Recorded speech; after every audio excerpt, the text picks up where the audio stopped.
Welcome back to Gear Up Windows YouTube channel.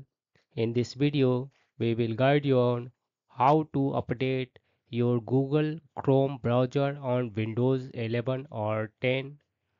For this, launch the Chrome browser on your PC, open a new tab, then click on this one menu icon, select here Help and then About Google Chrome option.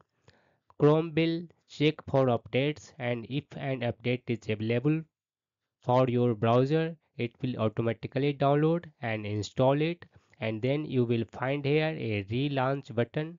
Just click on this one relaunch button and Chrome will close and automatically open and will update your browser to the latest one.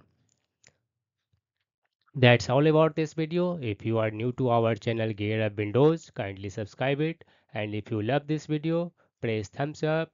Bye bye.